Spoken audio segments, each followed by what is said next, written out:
1 Samuel chapter 10.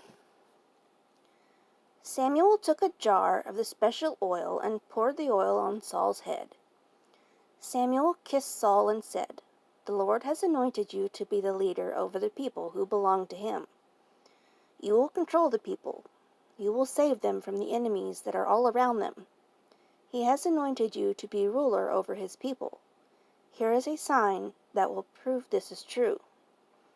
After you leave me today, you will meet 2 men near Rachel's tomb on the border of Benjamin at Zelzah. The 2 men will say to you, 'Someone found the donkeys you were looking for.' Your father stopped worrying about his donkeys. Now he is worrying about you. He is saying, 'What will I do about my son?' Samuel said, 'Then you will go until you come to the large oak tree at Tabor. 3 men will meet you there. They will be on their way to worship God at Bethel. 1 man will be carrying 3 young goats. The second man will be carrying 3 loaves of bread. And the third man will have a leather bag full of wine. These 3 men will say hello to you. They will offer you 2 bread offerings reserved for priests, and you will accept that bread. Then you will go to Gibeath Elohim. There is a Philistine fort in that place. When you come to this town, a group of prophets will come out. These prophets will come down from the place of worship. They will be prophesying. They will be playing harps, tambourines, flutes, and lyres. Then the Lord's Spirit will come on you with great power. You will be changed. You will be like a different man. You will begin to prophesy with these prophets. After that happens, you can do whatever you choose to do, because God will be with you. Go to Gilgal before me. Then I will come there to you, and I will offer burnt offerings and fellowship offerings. But you must wait 7 days. Then I will come and tell you what to do." Just as Saul turned to leave Samuel, God turned Saul's life around. All these things happened that day. When Saul and his servant came to Gibeath Elohim, Saul met a group of prophets. God's Spirit came on Saul with great power, and Saul prophesied with the prophets. Some of the people who had known Saul before saw him prophesying with the prophets. So they asked each other, "What has happened to Kish's son? Is Saul one of the prophets?"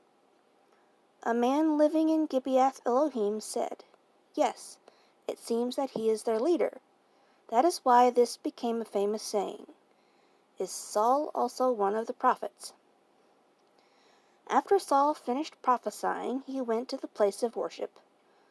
Saul's uncle asked Saul and his servant, "Where have you been?"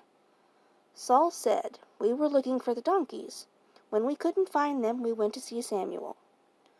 Saul's uncle said, "Please tell me, what did Samuel say to you?" Saul answered, "Samuel told us the donkeys were already found." He did not tell his uncle everything. Saul did not tell him what Samuel said about the kingdom.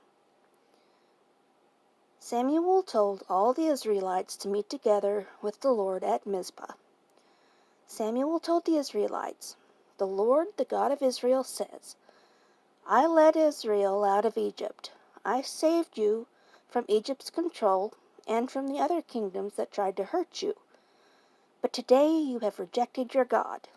Your God saves you from all your troubles and problems. But you said, "No, we want a king to rule us." Now come stand before the Lord in your family groups and tribes." Samuel brought all the tribes of Israel near. Then Samuel began to choose the new king. First, the tribe of Benjamin was chosen. Samuel told each family in the tribe of Benjamin to pass by. Matri's family was chosen. Then Samuel told each man in Matri's family to walk by. Saul, son of Kish, was chosen. But when the people looked for Saul, they could not find him. Then they asked the Lord, "Has Saul come here yet?" The Lord said, "Saul is hiding behind the supplies." The people ran and took Saul out from behind the supplies. Saul stood among the people. He was a head taller than anyone else.